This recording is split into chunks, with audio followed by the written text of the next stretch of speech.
everyone, I'm Kimberly Guilfoyle, and this is The Five. Our coverage continues now of the deadliest mass shooting in modern U.S. history. New developments on the investigation, plus stories of brave acts of heroism at the scene. Country music singer John Rich joins us in a few moments. He performed a short while before shots rang out. At least 58 people are dead, over 500 injured. Here is the moment the shooting started. And 64-year-old Stephen Craig Paddock of Mesquite, Nevada, opened fire on 22,000 people below from the 32nd floor of the Mandalay Bay casino. SWAT teams used explosives to storm the gunman's hotel room and found he had killed himself. President Trump spoke of the tragedy earlier today. We are joined together today in sadness, shock, and grief. It was an act of pure evil. To the families of the victims, we are praying for you, and we are here for you. And we ask God to help see you through this very dark period. Our unity cannot be shattered by evil. Our bonds cannot be broken by violence. We pray for the entire nation to find unity and peace. And we pray for the day when evil is banished and the innocent are safe from hatred and from fear. The president is scheduled to visit the Vegas Strip on Wednesday. And joining us with the very latest is Fox's own Trace Gallagher with more. Trace? And Kimberly, we're almost 16 hours now from the shooting, and we still do not know 64-year-old Stephen Paddock's religious affiliation, his political affiliation. His family says he wasn't heavily into either one of them, and we do not know his motivation. But we can tell you at this point in time, it was a significant effort, and there was significant planning that went into this shooting. Just consider that he was inside the Mandalay Bay hotel room where the shooting happened for the better part of 4 days, and during those 4 days, Mandalay Bay, we're talking about a 2-bedroom suite, and you've got 2 different windows that face separate angles. He built different platforms, and then Stephen Paddock got up on those platforms, and he was able, and different angles, to fire down on the crowd as many rounds as possible, as quickly as possible, which is why it was so deadly and so lethal. 58, the death toll. They believe that will also rise. Over 500 people were injured in this. So far, there is no link to any terrorism. Again, no political affiliation, no religious affiliation. We should note that Stephen Paddock lived in Texas. He lived in Central Florida. He lived in California, and he decided a couple of years ago to move out to Mesquite, Nevada, about 75 miles north of Las Vegas. He bought himself a 2-bedroom house there. He was an avid gambler, and his dad, we learned, was a bank robber, but he had no criminal record. All he had was a traffic ticket, and now we know that he's behind the worst mass shooting in U.S. history. How you get from a traffic ticket to there is what everybody is trying to figure out now, Kimberly. All right, Trace, and thanks for that update. There was also some information that came out about the shooter's father saying that he was on the FBI's most wanted list for a period of time for those bank robberies, et cetera, that you mentioned. But we're going to take it around the table, and we have some follow-up questions for you, Trace. Dana.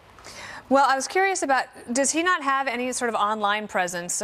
We typically tend to immediately go to like Facebook, or usually Facebook, maybe Twitter or something, to see if there's anything, and is it just like a blank slate, nothing there?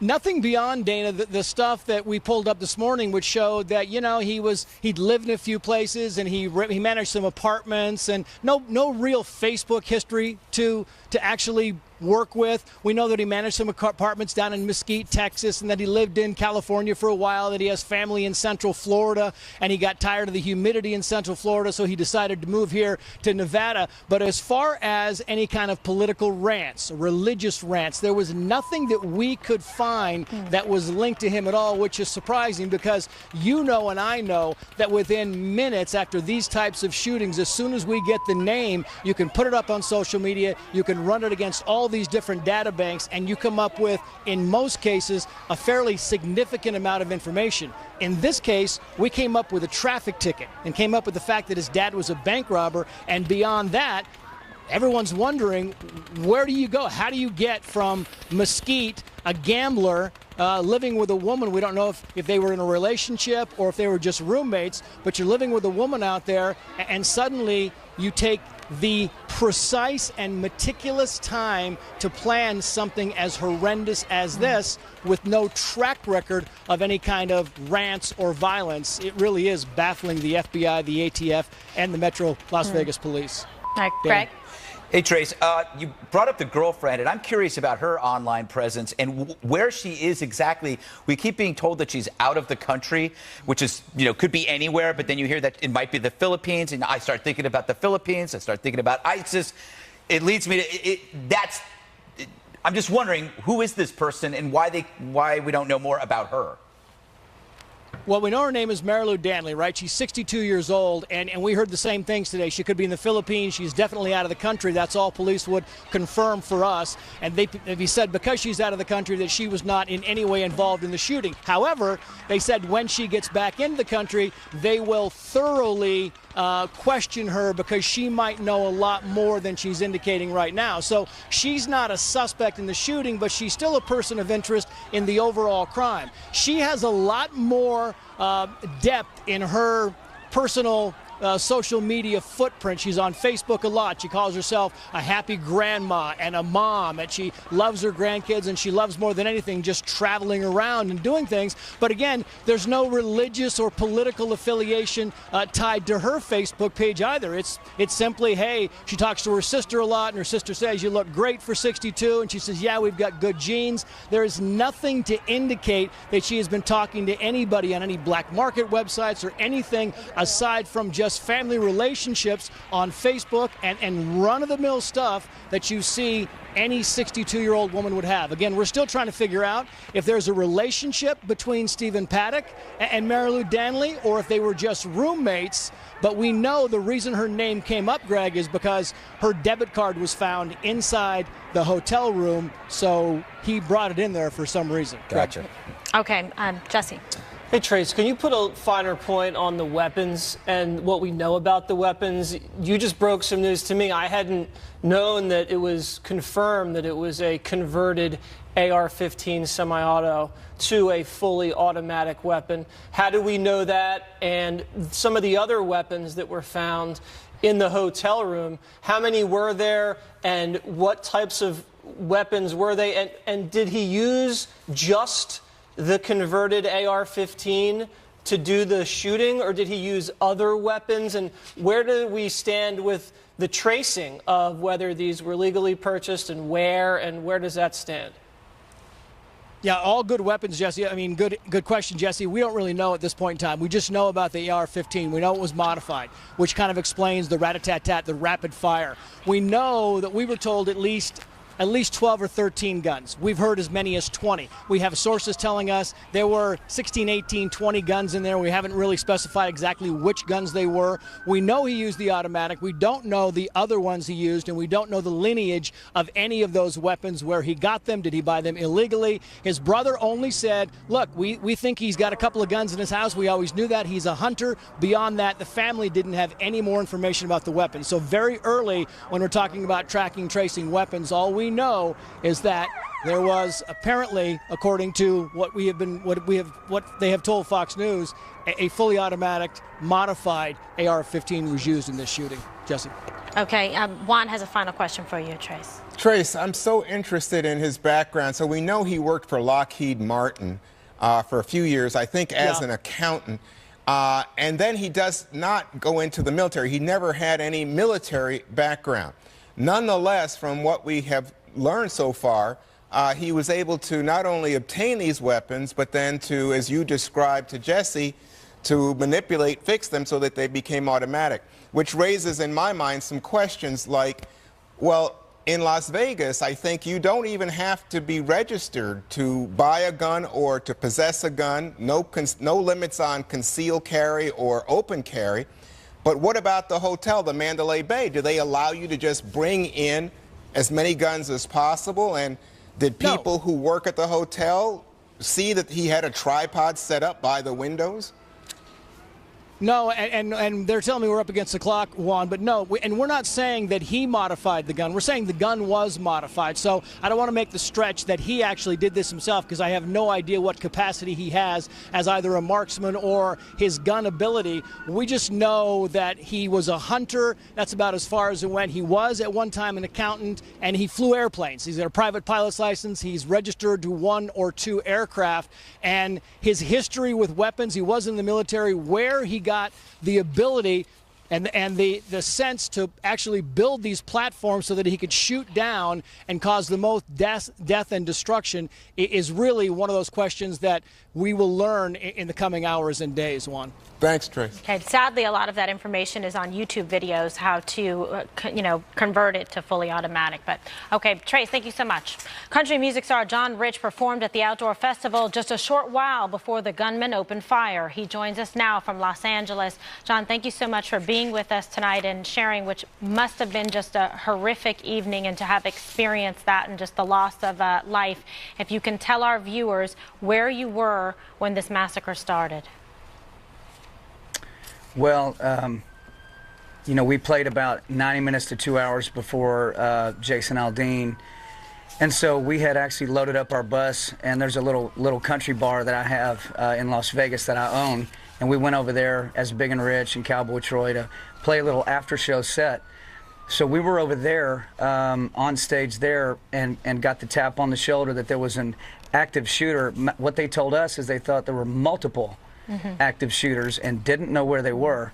And so we immediately stopped playing and got everybody away from the windows and tried to secure the location. I made a phone call back to a friend of mine who plays with Jason Aldean and couldn't believe he actually answered the phone, but he did. Said they had just thrown him and a bunch of the guys into pickup trucks and were, burning rubber out of the parking lot trying to get them out of there, and that the bullets were literally flying through the tour buses, through the instruments on stage, through the rigging. He said he looked up in the back of the pickup and all he saw was bodies everywhere. It's unbelievable. How much time passed? Because you bring up such an important point. There was a lot of confusion with the hysteria and so much gunfire going on, where people were calling in, shots fired at a number of different locations. How long was it till you were able to identify and you found out that in fact it was just at the Mandalay Bay where you had been? It was probably 2 o'clock in the morning, Vegas time, when we got word that they had neutralized the shooter and that they didn't think there were any more. But I can tell you, like my partner, Big Kenny, he stepped off our tour bus as a SWAT team was coming straight down the street, rifles aimed right at him. He throws his hands up and says, "Hey guys, it's me." And they said, "Get back on the bus." I mean, I got to say, LAPD and all the first responders activated instantaneously on this deal. I mean, I watched it happen in real time. It was nothing short of impressive watching them move through that town like that. Okay, and we're going to take it around the table again. Thank you for being with us, and Greg has a question. Hey, John, when you were in that bar, were there any law enforcement people there with you? And when you heard the news, did you guys do anything? Because you're close to where things are happening. Yeah. Yeah, so in the bar that I have, we have a big emphasis on veterans and active duty. I have a lot of police officers that come and hang out there. And so I actually had it was a Minneapolis police officer off duty was in my bar hanging out, and he came up to me and he showed me his badge, and he says, "I'm officer," I forget his last name, but I'm an officer and I am not armed for the first time ever. I can't believe it. Are you armed? I said, "Yes, sir, I am armed. I have my concealed weapons permit." And I said, "Yes, I am armed." He goes, "Can I have your firearm so I can hold point on this front door?" And so I handed over my firearm to him.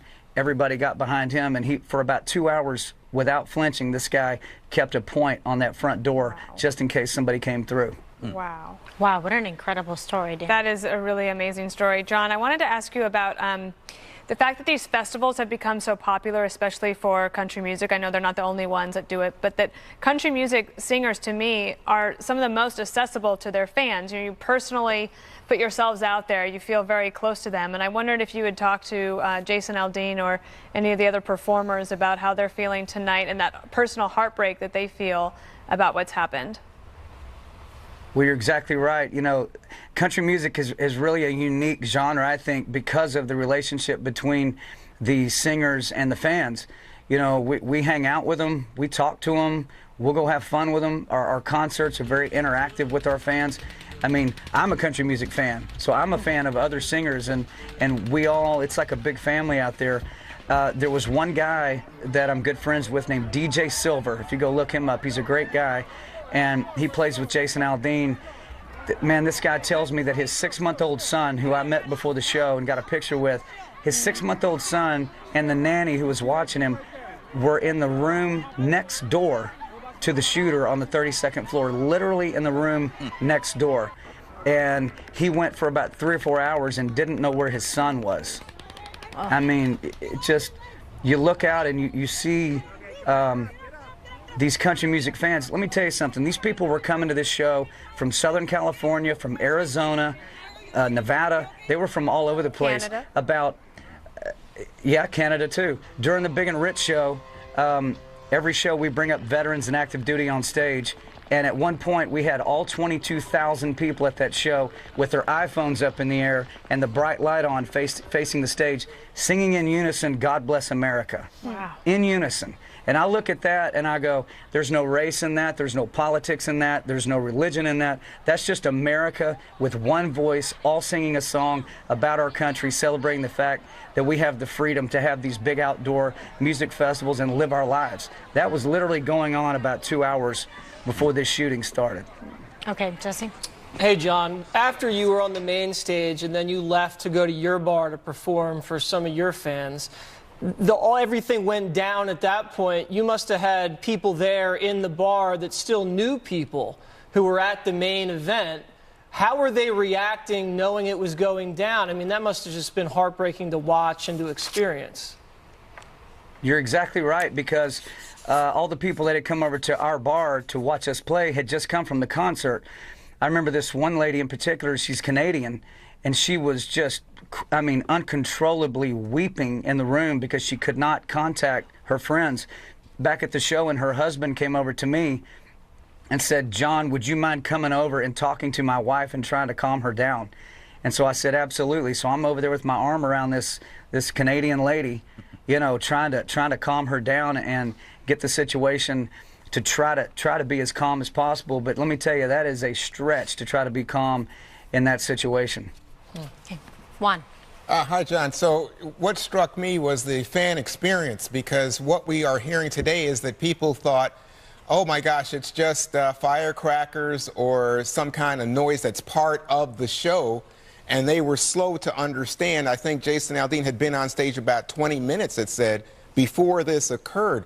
Had there been fireworks, had there been any kind of you know, show that would have had noise that might have confused the people who were there?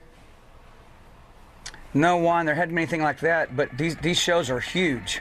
I mean, they are really loud, really bright. There's a lot going on, and you know, when you hear that rat-a-tat, tat, tat, tat, tat, tat, you kind of see everybody pause for a minute and go, what am I hearing? Because, you know, you could think maybe it is part of the show, maybe it's pyrotechnics or something that's going on. But I think, you know, when you hear that level of gunfire, you know, that's a fully automatic weapon going off somewhere. And it's not surprising it took people a minute, because you're talking about a really, really big, powerful show going on at that point. And do you think that it was easy to get out? It was a pretty wide open space. I mean, it's this major open lot out there, and it's pretty easy. Yeah, I'd say easy to get out more than other places that we play. It would be easier than, say, perhaps a stadium, like a football stadium or something, because it was outdoors and pretty wide open, thank goodness. But, I mean, that is so many people crammed into one place that, like I said, it's virtually impossible to stay calm in that situation. Okay. John, in the time we have remaining, I just want to point out that we talked about the country music fans, but also country music, that you do a ton for all sorts of people. I know you're planning for a big benefit that's to take place next month so that you can help hurricane victims. You're always doing things for veterans, for law enforcement, for people from all over, and so hopefully you guys can all feel the love from all of us back to you as well. Absolutely, and I can tell you this, these guys do stuff like this to try to keep the rest of us from doing what we want to do with our lives, and that's not going to happen. And I would expect a really strong response out of all of country music as to what happened last night. You know, you got to pray for these folks too. You know, people say our thoughts and prayers. You actually need to pray. You actually need to speak to the Lord and say, please bring some comfort to these people, because this is beyond the pale, what has happened. All right, and thank you for your time tonight. We certainly appreciate it. Okay, and developments on the massacre straight ahead. Please stay with us. It sounded like machine guns. It sounded like more than one machine gun. And it just didn't stop, like 30 minutes. Everyone who I thought, you know, has passed on, they have an article of my clothing covering their eyes, covering part of their body. People without shoes, running just to get away. And started directing traffic. We had gunshot victims crossing the street, of course. It appeared the bullets were coming from Mandalay Bay into the concert, and they were just dropping. The people were just dropping. We're using the rails between the partitions in between. We were carrying bodies out with that as well.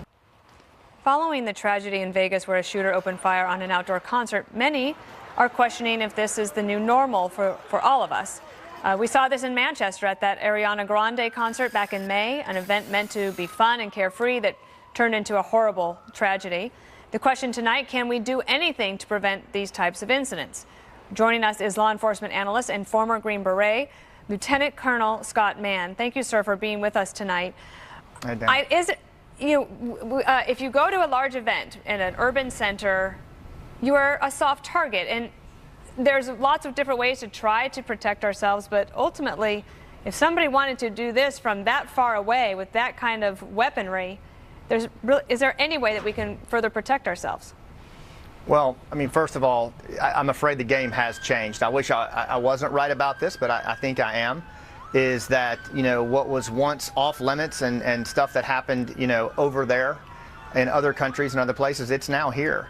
And like Trey said, you know, the shooter clearly conducted a premeditated ambush. He was in that hotel for several days at a time. And as I look at it tactically, you know, he did all the things that you would do to construct a premeditated, devastating ambush. And I do believe in many ways that we're going to continue to see these kinds of attacks in public domains where we never saw them before. And I don't see it going away anytime soon, no. We're going to take it around the table here. We'll start with Jesse Waters. Lieutenant Colonel, you say it's very premeditated tactically. He had no real military training from what we can tell so far. So how do you explain that? And number two, the elevation he had gave him such a tactical advantage to be able to shoot down. Is this something where we need to start positioning either snipers or law enforcement officials on rooftops during big events so they can also have that kind of scope? Well, Jesse, the first thing that I would say is that as this thing bears out and the dust clears, a lot more is going to reveal itself in the investigation. One of the rules we learn in combat is all of the first reports are almost always wrong. The things that we know over time, it just starts to add clarity to it, almost like you're walking toward a ridgeline that's fuzzy and then it becomes more clear. So a lot of this we're going to figure out as we go, to include motivations and things like that. But just looking at the indicators, looking at the amount of time he stayed in the hotel ahead of time, the 2 vantage points that he chose, putting himself up on a pedestal to shoot like that, it just tells me, I mean, and today, you know, there's readily accessible information. I believe it was either Dana or Kimberly said that you can find that stuff online pretty easily, right? But this guy certainly demonstrated a level of proficiency. I mean, over 50 killed, 500 wounded. I haven't seen a battle like that in Afghanistan that resulted in those kinds of U.S. casualties. Wow. Gutfeld.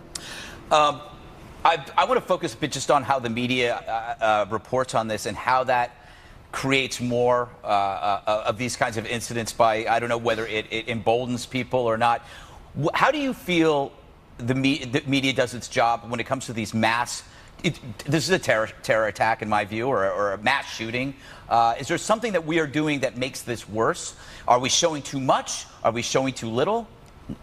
Yeah, Greg, I think what's going to happen, we're going to look back one day. We're so close to history now, but I do think history is going to show that the 24-hour news cycle, you know, does have an impact on this kind of thing. And certainly, violent extremist groups like ISIS, Al-Qaeda. And I believe even if this guy does turn out to be a lone wolf, the fact that they can be on the ticker, right, so to speak, within a matter of seconds, and then they can reach around the world, it's not lost on them. And I mean, look at Al-Hayat media for ISIS. I mean, they get better and better at real-time horrorism that they put on YouTube and mobile devices. So yeah, I do believe that the 24-hour news cycle does play a role on this. I think the thing we have to guard against more than anything else in the initial moments when this happens is speculation. And I know there's airtime, we got to fill in stuff like that. But right now, we've got to let the dust clear, let law enforcement do their job, and then we make recommendations and make moves. And we got to make them together, like John Rich said. We can't be politically divided on this. Good point. Kimberly. Any suggestions for how to prevent something like this in the future, besides people educating themselves, online, when you see that this man went through a tremendous amount of planning, at least as the facts suggest that we know it thus far, the room being ordered in advance, to shooting platforms being set up, making sure that housekeeping didn't go to the room for a number of days so that he could remain undetected. As you said, they're gathering a lot of still the forensic evidence involved, cameras, from all directions and in the hotel. But what do you do? Because it seems to me that the way this crowd was set up, the large volume, the panic that ensues when people are trying to escape, he's got that platform and an advantage having it a fully automatic weapon. To me, that's like a kill box. You're squared off, you're pinned in to do maximum casualty and damage. Well, it clearly was, Kimberly. It was a kill box. That's exactly how he set it up. And I mean, to some degree, I think this is going to be our new reality in certain circumstances. One of the things that I would say, though, I do believe that we're going to have to start looking hard at Israel and Colombia and other countries around the world who have learned to still thrive and live their lives, in these kinds of things. And like John said, we have to continue to live. We have to continue to move on. And you think about the number of folks today who were plugging bullet holes with their fingers, who were carrying wounded on improvised litters, who were giving comfort to dying strangers in their final moments. It's going to be everyday Americans that have to step up and step into the breach and deal with this kind of thing. Congress is not going to solve this problem. It's going to be us coming together as people and figuring out different ways to continue to thrive. That's just how it's going to have to go. Wow. Juan Williams. So, Colonel, it's so curious to me in terms of what's allowed in the state of Nevada, because I see here that license is not required to purchase or possess a rifle, shotgun, handgun, and even a machine gun, it says, not prohibited if registered.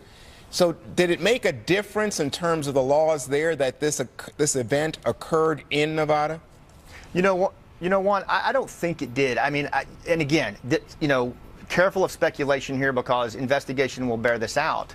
But with that number of weapon systems and being that overtly visible, I mean, just from a tactical perspective, I suspect he snuck those weapons in, in suitcases and things like that, and pre-positioned them over a period of time. And like Trey said, he was in there for several days.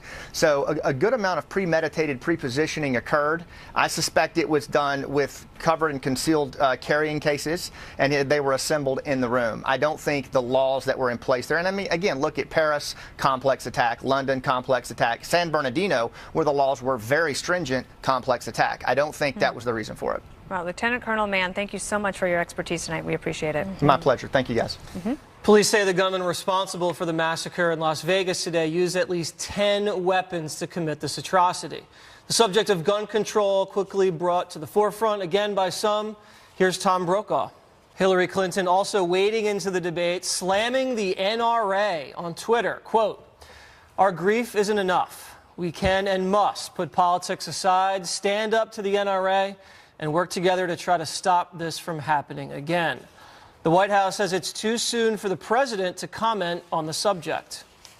Does he believe that he could bring something new to the gun debate that has been, I guess, a locked-in typical politics for so many years? Yeah, I think today is more, again, like I said, a day of reflection, a day of mourning, a day of gratefulness for those that were saved. And I think that there will be certainly time for that policy discussion to take place, but that's not the place that we're in at this moment. But certainly I think that there's a time for that to happen. So let's begin with Tom Brokaw, who I have a lot of respect for as a broadcast professional, but he's dead wrong. You cannot walk into a store and buy a machine gun anywhere in the country. So to come out with a solution without any facts, Gutfeld, I just think is irresponsible. Well, I think the argument that always comes up, the best thing you can do for your mental health, stay off social networks, because you're going to run into the same faces, the familiar names, who refuse to let a tragedy go by and speak their mind. The problem is the rage is almost always so general.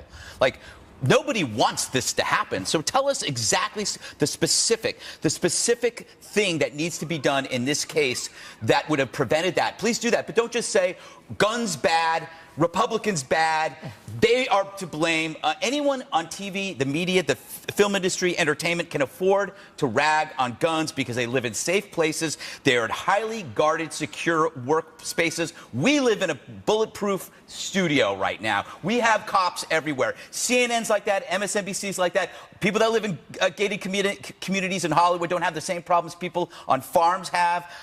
So they don't understand this. The first inclination is to shout guns, guns, guns. Just be educated. And the White House press corps were shouting guns, guns, guns today, Dana, and Sarah Huckabee Sanders, very emotional at one point, and I thought handled it well by saying, today is not the day. Yep, she deflected it. I understand why they're asking, because it wasn't the media that made Hillary Clinton tweet that this morning, or for other reporters to do it. I mean, they are reacting to to news that is happening and wanting to get reaction from the president's biggest nemesis, Hillary Clinton. But just look at what John Rich said in our first block. He's at the bar.